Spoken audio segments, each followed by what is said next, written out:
Composers have the most creative and spontaneous of musical minds. It's no surprise that they're irresistibly drawn to the idea of linking music to the world around them.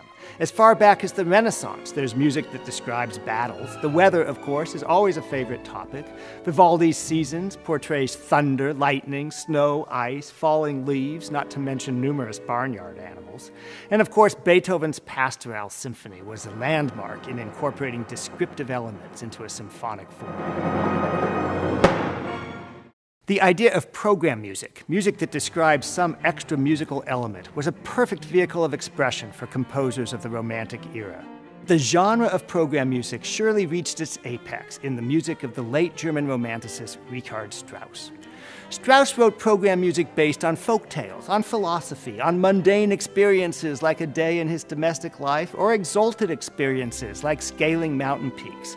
But his most inspired creations were literary, and his portrayal of the great novel Don Quixote by Cervantes is arguably the finest piece of literary program music ever written. The most important thing to remember about Cervantes' Don Quixote is that it is a laugh-out-loud, funny novel. It is a parody of a genre that was very popular, stories about knights errant or wandering knights that were devoted to brave deeds and noble ideals. The story begins with a description of Don Quixote, a gentleman of about 50 with nothing unusual about him other than an obsessive devotion to reading novels about knights. Day and night, he immerses himself in his fantasy world, gradually becoming consumed with images of heroic adventure and noble love, and he loses the line between reality and fantasy. Falling into deep insanity, he proclaims himself to be a knight. He recruits a squire, Sancho Panza, and they set out into the world in search of adventure. Of course, his insane fantasy world collides harshly with the real world, creating a series of events that are at times tragic, at times touching, often extremely funny. Eventually, a friend, out of concern for Quixote's well-being, pretends to also be a knight and challenges him to a final battle. The old man doesn't stand a chance, and in defeat, he agrees to return home and give up his dreams. Upon returning home, his insanity lifts, but without the passion of knighthood, he feels little reason to live and soon dies a peaceful death. There was a favorite form in the classical era called theme and variation. Composers like Mozart and Beethoven would write a theme and then dress it up in different ways, like changing the harmonies or the orchestration or decorating it with ornamentation. In a brilliant stroke, Strauss uses this form for Don Quixote, and for the theme, he composes a perfect description of the title character.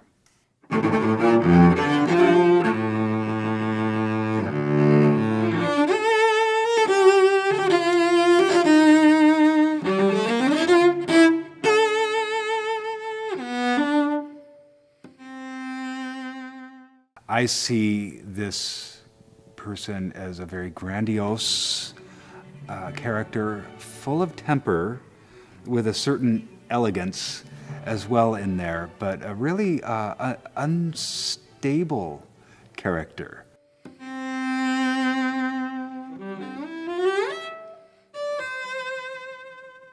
Strauss's depiction of Sancho Panza is hilarious.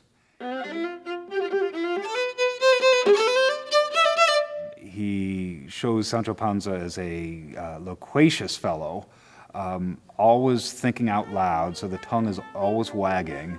In Strauss's setting of this, I think Sancho Panza is the perfect foil to Don Quixote.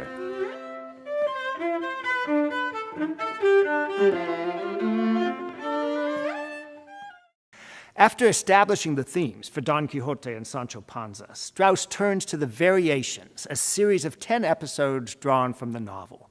It is here that Strauss's genius as an orchestrator reached its greatest heights. In the first variation, Don Quixote gets his lance caught on the blade of a windmill and is thrown off his horse, a perfect combination of violins, harp, and timpani.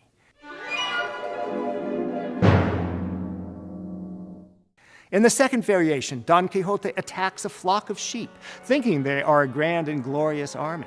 Only a genius like Strauss could create the sound of panicking sheep with flutter-tonguing muted growls.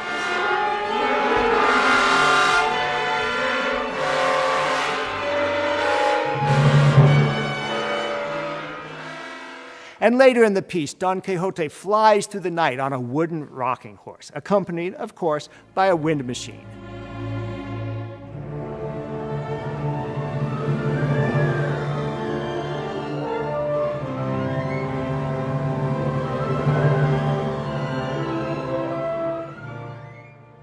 I think this marks the Pensacola debut of that charming instrument. These are but a few of countless examples, and to be sure you catch as many as possible, watch the screen above the orchestra for a description of the story. Strauss had an amazing skill for describing things with his music, as well as for writing music that plumbed the depths of human emotion in every dramatic context. Together, these tools allowed him to breathe life into Cervantes' great novel, creating one of orchestral music's true landmark masterpieces.